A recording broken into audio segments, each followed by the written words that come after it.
कर्म तुम्हारा कल होगा और कर्म अगर सच्चा है तो कर्म कहाँ निष्फल होगा। सोना जितना, सोना को देखें, सोना जितना तपता है उतना ही ताकत भरता है। देखिए उसको कितना पीटता है उतना ताकत बढ़ता है। और हम लोगों के भी अभिभावक विनय सर,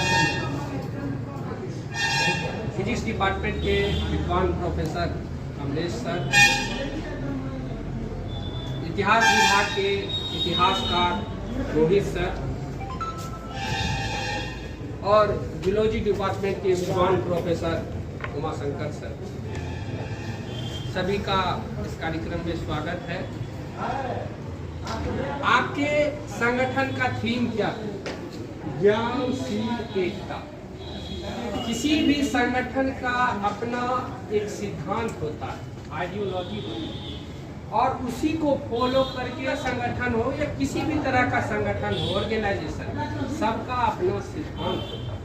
पहले आपको जिसने भी ये 3 कॉर्ड, एक ज्ञान, पहले आप ज्ञानी बनिए।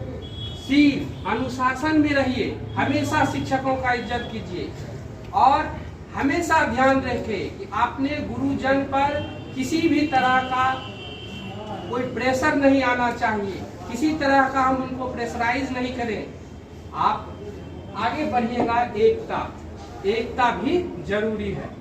हमारे इकोनॉमिक्स के सर अभी बात कहे तो हमारे इकोनॉमिक्स के, भारत के सबसे बड़े इकोनॉमिक्स के रूप में देखा जाता है तो डॉक्टर भीमराव अंबेडकर। वो एक लॉ के भी स्टूडेंट थे, एक अर्थशास्त्र के भी स्टूडेंट थे और विषम परिस्थिति में उन्होंने ज्ञान अर्जित किया।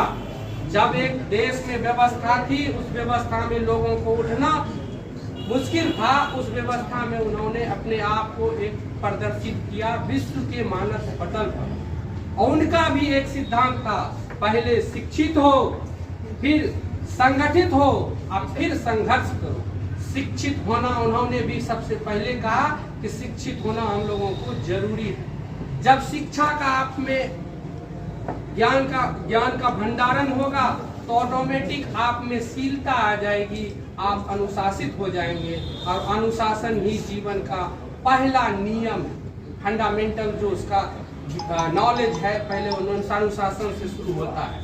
बच्चे को भी घर में, आज आपका प्रथम अगर इस संगठन में जुड़ाव है तो बच्चे का जब जन्म होता है तो शुरू टाइम से ही उसको सिखाया जाता है कैसे बड़ों का आदर करना चाहिए।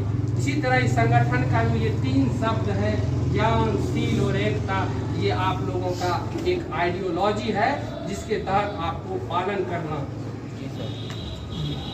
कहा भी क्या है श्री कृष्ण का, जब गीता पढ़िएगा हर होली बुक को पढ़ना चाहिए हमेशा। अगर ज्ञान लेना है तो किसी भी, जैसे आप फोटो लगा है इनका साक्षात, ये क्या थे? ये एक महापुरुष थे और विषम परिस्थिति में इन्होंने भी अपने आप को विश्व के मानस पटल पर स्थापित किया। जब देखिएगा इनकी हिस्ट्री को पढ़िएगा तो ये तमाम परिस्थिति से जूझे।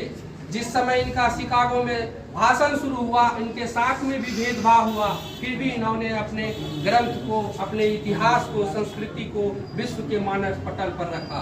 इन्होंने कहा कि गीता, जब इनको अंदर बुलाया गया तो सबसे नीचे गीता को रखा गया और उसके ऊपर सारे होली ग्रंथ को विश्व का रखा गया था। और कहा गया, जब ये शुरू किए स्पीच तो कहे कि आप देखिए, कहते हैं गीता, तो गीता देखिए बेस है इसका, सभी बुकों का जो उसके ऊपर रखा हुआ है, सभी बुकों का बेस कौन है? गीता। गीता से बढ़ के नहीं मिलेगा। अगर होली बुक आपको पढ़नी है तो गीता को पढ़िए। गीता का ये पैराग्राफ उठा के देखिए तो बाइबल का भी आपको ये पैराग्राफ मिलेगा। बाइबल पहले आया कि पहले गीता आया?